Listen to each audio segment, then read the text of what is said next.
Hey guys, I want to talk to you a little bit today about the single most important power that you are going to have over other people in this world.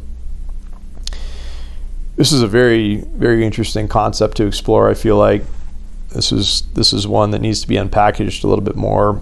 I think when most of us think on these terms and we associate this concept and this notion of having power over somebody else, a lot of times we think of that in an alternative sense, right? Like we might think of it in the way of like, well, if you're a bigger physically person than another person out there in the world that you need to have control over, you need to get them to do certain things, you need to get them to respect you need to do any number of things. Like, yes, certainly if you're larger than them physically, you have bigger muscles, you can overpower them, you might feel like you can do things physically to direct the situation. We can also think about this in the sense of, let's say you were a manager at a job and you have this dominance over your employees whereby you can direct and dictate what they do and do not do, and you can control things in this fashion.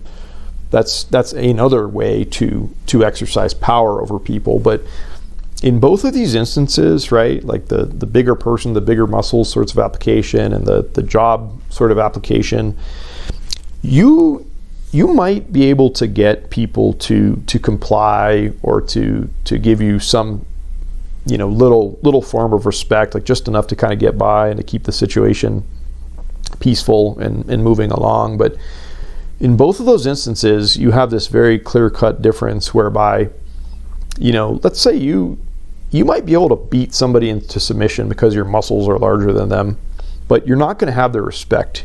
In fact, you might be really contributing to this growing animosity. Let's say, if you're having to get somebody to do something, you're having to force them to do it by the size of your body and the size of your muscles and what have you. They might on the surface level show you some sort of respect, but deep down they fucking hate you. They disrespect you. They don't like you. They think you're a piece of shit. Same thing in the job scenario, right? You might be the type of boss that they begin to hate, they begin to resent, they don't like working for, but they're going to come to work every day, they're going to wear a smile, and they're just going to comply, they're just going to kind of cooperate to graduate. But deep down, very deep down, they don't respect you, they don't like you, they don't like working for you. They need this job, they need the paycheck, they need whatever. Hopefully I'm painting this picture where you can see that this different form of exercising power and exercising control over people comes with some very negative caveats to it. And it's not, at the end of the day, like that is not really truly a way, I feel like, to exert your greatest strength and your greatest power over people. It's something very different, and I'm going to lay that out here. The true power that you have to exercise over people and to administer to people in this world is the power of your presence. Okay, just who you are and what you bring to the table and who you are as a person, your presence, and bringing that into somebody else's life and allowing them to experience that. That is your greatest power that you have, and the power lies within removing your presence when the circumstances call for, when the situation's not right, when you need compliance out of people, when you need respect out of people and you're not getting it. The single most powerful thing that you can do is remove your presence.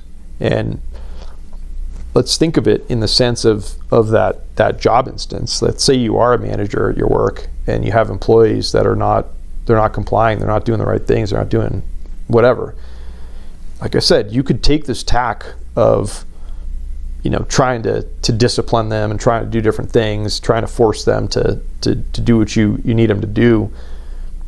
That's going to have a different outcome as opposed to the course of action where you might be able to remove your presence in this way, right? You take the job away from them, you fire them, you remove, your presence as a manager and their employment status from the picture.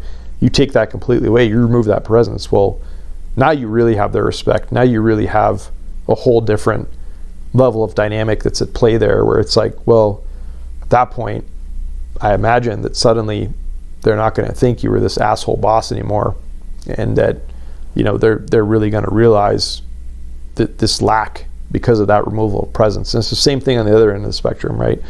Where we talked about the situation where, like, if you've got a a partner who's disrespecting you, if you've got a friend who's disrespecting you're respecting you, you can only do so much with your physical presence. You can only, like, quote unquote, like, and I don't like to think on these terms. This is not a topic of violence or whatever, but I mean, you could only exert yourself physically so much over these people, and it's not going to have the desired effect. But if you are a good person and they know that and they realize that, as opposed to beating them up and trying to beat them into submission, to beat them into respecting you with your physical size, if you remove your presence, well, that's a whole different sort of circumstance that you present there. I know this is kind of abstract. I know that these examples are extreme, but the point that I'm trying to drive home here, guys, is that the greatest presence that you have, or the greatest power that you have in this world, is the administering of your presence. And it's got to do with who you are at your core. If you are this sort of caliber of strong person of integrity, person of high value, this loss will be felt by other people when you remove it. And this is the only way, the most powerful way, let's say, at the end of the day, to get things where they need to be, is removing your presence. Okay. All right, guys. Hope you're having a wonderful day. We'll talk around soon.